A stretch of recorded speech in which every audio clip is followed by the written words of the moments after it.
Backlogs को cover करने और साथ में रिवीजन को मैनेज करने में बहुत ज़्यादा अगर आपको दिक्कत आ रही है तो ये वीडियो को एंड तक देखना और ये आपकी दोनों प्रॉब्लम सॉल्व हो जाएंगी। और यकीन मानो मेरा अप्रोच बाकी दुनिया से थोड़ा सा अलग होता है तो आपको श्योरली इससे फ़ायदा मिलने वाला है। तो चैनल को सब्सक्राइब करके रख लो दोस्तों और चलो शुरू करते हैं। तो बैकलॉग्स और रिवीजन ये दो चीज़ों के बारे में हम यहाँ आपसे बात कर रहे होंगे, पर उससे पहले अगर आप चाहते हो कि इस चैनल पे एक स्पेशल एनसीईआरटी सीरीज़ आए बायोलॉजी के लिए, जिसमें हम इन टेक्स्ट क्वेश्चंस को डिस्कस करें, बैक एक्सरसाइजेस को डिस्कस करें और एनसीईआरटी एग्जाम्पलर के सारे सवाल को सॉल्व करें यहाँ साथ में बैठ के, और वो काफ़ी क्विकेस्ट वे में, और साथ में जो भी क्वेश्चंस जो ट्रिकी हो और या फिर जिनके कुछ ट्रिक्स बन सकते हैं वो मैं आपको बताऊँ, और इससे आपका एक एक चैप्टर का रिविजन हो जाएगा। तो अगर ये कंटेंट आप चाहते हो कि इस चैनल पे आए तो इस वीडियो पे आपको 250 लाइक्स करने हैं और 100 कमेंट्स करने हैं, ताकि मेरे को समझ आ जाएगा कि आपको ये चीज़ की नीड है। तो मैं बहुत जल्दी इसको नेक्स्ट वीक तक लेके आऊँगा आप लोगों के लिए पर चैप्टर वाइज, तो इससे आपका रिवीजन काफ़ी अच्छे तरीके से हो जाएगा। अब चलते अपने वीडियो के टॉपिक पे कि बैकलॉग्स तो पहले हमें आइडेंटिफाई करना पड़ेगा कि बनते कैसे हैं। तो या तो आपका कुछ हेल्थ प्रॉब्लम हो, आपकी तबीयत ख़राब हो गई हो, या फिर आपने लेट स्टार्ट किया हो अपना प्रिपरेशन, आप वो रीनीट के चक्कर में बहुत ज़्यादा बिजी थे, परेशान थे और आपने काफ़ी लेट से अपनी जर्नी स्टार्ट की, या फिर आप वैसा करते हो कि आज मूड नहीं है, ये चीज़ को कल कर देंगे, आप कल के ऊपर टाल देते हो, तो इससे भी आपके बहुत सारे बैकलॉग्स बन जाते हैं। तो बैकलॉग्स के बनने का तरीका तो बहुत सारा है, पर बैकलॉग्स को ख़त्म करने का एक ही तरीका है, और वो क्या है वो मैं अगली स्लाइड में आपको बताता हूँ।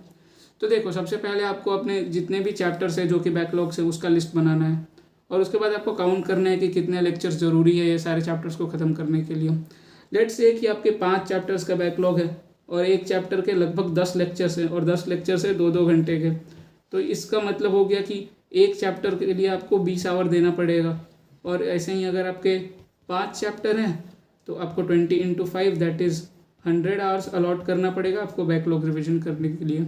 तो ये दोनों कैलकुलेशन से हमें क्या मिला? हमें कुछ नहीं मिला, हमारा टाइम ख़राब हुआ, और ऐसा हमको नहीं करना है। मैं आपको यही चीज़ सिखा रहा हूँ कि ये चीज़ हमें नहीं करनी है। इससे और ज़्यादा आप परेशान रहोगे, आप सोचोगे कि इतना ज़्यादा लेक्चर्स का बैकलॉग हो गया, इतना ज़्यादा चैप्टर्स का बैकलॉग हो गया, और आप कुछ कवर कर ही नहीं पाओगे, आप ज़्यादा सोचोगे, ज़्यादा परेशान रहोगे। तो ये सब चीज़ को नहीं करना है। अब जो इंपॉर्टेंट चीज़ है, क्या हमें करना है? सबसे पहले इंपॉर्टेंट चीज़ है कि आपको कोई भी वन शॉट्स देख के बैकलॉग कवर नहीं करना है।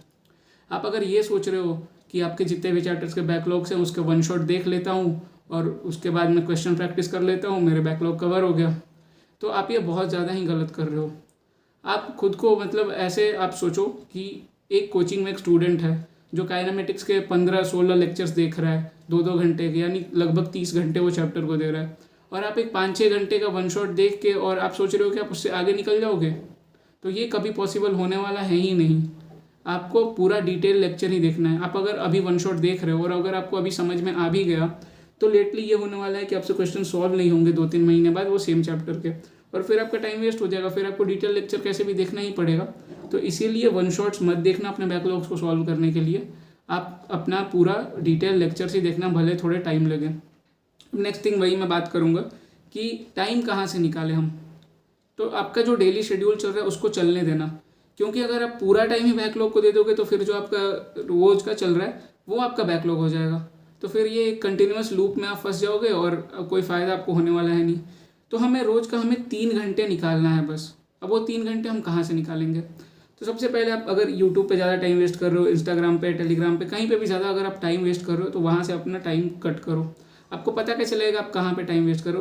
तो आज आपको सबसे पहले ये करना है, इस वीडियो बाद जाके आप अपना स्क्रीन टाइम चेक करना, और वहाँ आपको दिखेगा कि आप 6 घंटे 8 घंटे कितने देर स्क्रीन पे हो, और वो स्क्रीन का मैक्सिमम टाइम आपका कहाँ जाता है। अगर वो लेक्चर्स वगैरह देखने के लिए जा रहा है वो तो ठीक है, पर जो एक्स्ट्रा टाइम आप कहीं और दे रहे हो उन सबको काटो, क्योंकि अभी अगर तुम लोगों ने अपना टाइम बचा लिया तो नीट बाद बहुत मज़े हैं। तुमको नीट से और कॉलेज जाने के बीच में लगभग 2-3 महीने का गैप मिलेगा, फिर उसमें तुम लोग दिन भर फ़ोन चलाना, फिर उसमें तुम लोग 12-12 घंटे सोना, कोई तुमको बोलने आएगा ही नहीं। तो इसीलिए अभी ये सब चीज़ों को छोड़ दो, और 6-7 घंटे की स्लीप बहुत है। आप दिन भर में 10-12 घंटे ना सोए, अभी जैसा मैंने बताया आप नीट बाद आराम से 12 घंटे सोना, कोई दिक्कत नहीं है। और ज़्यादा ओवर स्ट्रेस भी आपको रहने की ज़रूरत नहीं है अपने बैकलॉग्स को लेके, क्योंकि फिर ऐसे आप आधा घंटा 1 घंटा ऐसे ओवर थिंकिंग में ही निकाल दोगे और पढ़ोगे कब, और इससे आपकी एफिशिएंसी भी काफ़ी ज़्यादा स्लो हो जाएगी। तो इसीलिए आपको ओवर थिंकिंग नहीं करना है, स्ट्रेस नहीं लेना है, और थोड़ा सा अपना स्क्रीन टाइमिंग कट करके, और ऐसे कट करके आप अपना 3 घंटा लगभग निकाल लोगे। और अब मैं बताता हूँ उन 3 घंटों में आपको करना क्या है।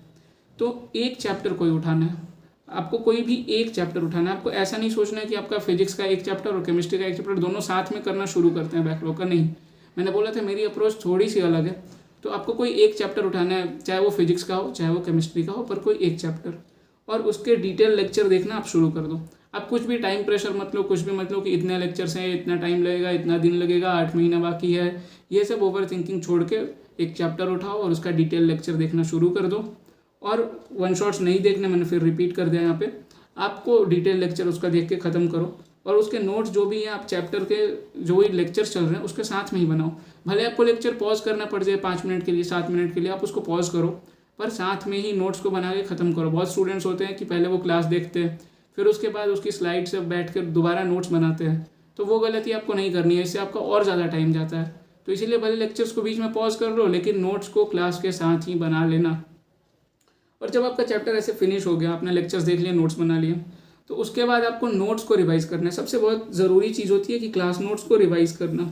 मैक्सिमम स्टूडेंट्स क्या करते हैं कि वो ऐसे अपने नोट्स को देखेंगे और पलटते जाएंगे पन्ना, सोचेंगे कि ये मुझे आता है, ये सवाल तो मैंने उस दिन ही सॉल्व किया था, ये सवाल का आंसर तो मुझे याद ही है, और ऐसा कर करके वो अपने सारे पन्ने पलट के आधे घंटे में नोट्स को रिवाइज़ कर लेते हैं। और फिर उनको अच्छा भी लगता है कि अरे आधे घंटे में मैंने काइनेमेटिक्स रिवाइज़ कर ली। पर एक्चुअली में ऐसा नहीं होता है। काइनेमेटिक्स जैसे बड़े चैप्टर को रिवीजन करने में क्लास नोट्स से लगभग आपको 3 से 4 घंटा देना पड़ता है। और रिवीजन करने का सही तरीका क्या है, तो पहले आपको थ्योरी पढ़नी होती है और फिर उस पर बेस्ड क्वेश्चंस करने होते हैं। मतलब प्रॉपर जिस सीक्वेंस में आपका क्लास नोट्स है उसी सीक्वेंस में आपको पढ़ना होता है। पहले थ्योरी पढ़ी, फिर क्वेश्चंस किया, फिर अगली थ्योरी पढ़ी, फिर अगली क्वेश्चंस किया।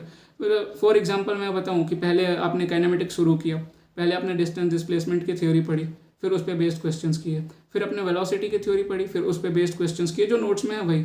तो ऐसे एक एक पन्ना करके धीरे धीरे रिवीजन आपको करना होता है और हर एक क्वेश्चन को पॉजिटिवली आपको सॉल्व करना होता है। ये नहीं कि आपने क्वेश्चंस को छोड़ दिया कि मुझे आता है ऐसा करके, नहीं। ऐसा करने से आपका फिर आधा अधूरा रह जाएगा रिवीजन, तो कोई फ़ायदा है नहीं। और उसके बाद अगर आप पे टाइम बचा तो आप मॉड्यूल सॉल्व कर लें अपने बैकलॉग का, और इससे आपका बैकलॉग का जो भी चैप्टर है ना वो एक तरह से पूरा कंप्लीट हो गया अच्छे तरीके से, और आपको फिर 1-2 महीने उसको रिवीजन करने तक की भी ज़रूरत नहीं पड़ेगी। और इस तरह से आप पॉजिटिवली अपना बैकलॉग्स ख़त्म कर सकते हो। तो इतना ही सिंपल तरीका है दोस्तों, पर अब इसके लिए आप भटकते रहते हो, परेशान होते रहते हो, 10 वीडियोस देखते हो, तो उससे कुछ नहीं होने वाला। बस ये सिंपल सी 5 स्टेप्स को फॉलो करोगे, आप लोगों का बैकलॉग क्लियर हो जाएगा। और इसको ही आप लोग फॉलो करना और मुझे फीडबैक ज़रूर देना कमेंट सेक्शन में। नेक्स्ट है कि हम रिवीजन कैसे करें अपने चैप्टर्स का, जो भी हमारा रिवीजन। तो देखो 2 टाइप के स्टूडेंट्स हैं अपने पास अभी। पहला जो कि किसी कोचिंग में एनरोल्ड है और या फिर कोई एक बैच फॉलो कर रहे हैं, टेलीग्राम से ही फॉलो कर रहे हैं या फिर कहीं से लेक्चर्स को लेके, तो वो एक स्टूडेंट हो गए जो किसी कोचिंग में एनरोल है या फिर कोई बैच फॉलो कर रहे हैं। तो आपके लिए देखो रिवीजन का सबसे अच्छा तरीका है कि आप अपने टेस्ट के अकॉर्डिंग रिवाइज करो। आपके 21 डेज पे जो भी टेस्ट होते होंगे उसका जो सिलेबस है उसमें 10-12 चैप्टर्स आते हैं, उसके अकॉर्डिंग रिवाइज करो। कोई रिवीजन प्लानर बनाने की ज़रूरत नहीं है, एक्स्ट्रा से कुछ एक्स्ट्रा करने की ज़रूरत है ही नहीं। क्योंकि जो पहला टेस्ट है और जो आखिरी टेस्ट है, आप देखना, आप अपना शेड्यूल देख लेना टेस्ट का, उसमें आपके सारे चैप्टर्स 2-3 बार कवर हो ही जाएंगे कैसे भी। तो आपको रिवीजन ऐसे ही करना है। आप अपने टेस्ट को फॉलो करो। जो अगर आपके टेस्ट में 10-12 चैप्टर्स आ रहे हैं तो सबसे पहले आप क्या करो कि आप जो उसका बैक यूनिट है उसको कर लो, और उसके बाद जो आपका करंट चैप्टर्स है उसको कर लो। लिस्ट बना लो कि कितने चैप्टर्स आ रहे हैं और ऐसे आप अपना रिवीजन कर लो। और रिवीजन करना भी कैसे है वो देखो। फिजिक्स में तो आपको क्लास नोट्स को पढ़ना है, जैसे मैंने बताया क्लास नोट्स को कैसे पढ़ना है। पहले थ्योरी पढ़नी है, फिर क्वेश्चंस करने, फिर थ्योरी, फिर क्वेश्चंस। तो आपको पूरे क्लास नोट्स को फिजिक्स में पढ़ना है और उसके बाद 37 ईयर्स के आपको PYQ लगा लेना है। इससे ज़्यादा रिवीजन में कुछ करने की ज़रूरत नहीं है। आई रिपीट, कुछ ज़्यादा करने की ज़रूरत नहीं होती है। आपको बस एक कंसाइज मटेरियल को बार बार फॉलो करना होता है और उससे आपका रिवीजन भी काफ़ी अच्छे तरीके से हो जाता है। तो फिजिक्स में आपको बस इतना करना है, क्लास नोट्स करने हैं और PYQ लगाने हैं। और बाय एनी चांस अगर आपके पास टाइम बच गया तो फिर आप कुछ मॉड्यूल के एक्स्ट्रा क्वेश्चंस लगा सकते हो। केमिस्ट्री में आपको वही फिर क्लास नोट्स करने हैं, PYQ करनी है और NCERT को पढ़ना है। यानी केमिस्ट्री में आपको थोड़ा ज़्यादा टाइम देने की ज़रूरत है, क्योंकि NCERT को भी पढ़ना है आपको साथ में ही, चाहे वो फिजिकल की हो, चाहे ऑर्गेनिक की हो, इनऑर्गेनिक की हो। फिजिकल की वैसे छोड़ सकते हो, लेकिन वो भी पढ़ लो तो आपके लिए ज़्यादा बेटर होगा, क्योंकि उससे भी थ्योरेटिकल सवाल आजकल आ जा रहे हैं। जैसे इस बार भी एक स्टेटमेंट वाला सवाल अरीनियस इक्वेशन से आया था। इनफैक्ट अरीनियस इक्वेशन से 3 सवाल आए थे टोटल नीट में। तो इसीलिए फिजिकल की NCERT भी थोड़ी इंपॉर्टेंट हो जाती है। और बायोलॉजी में आपको NCERT पढ़ना है और NCERT बेस्ड क्वेश्चंस करने हैं।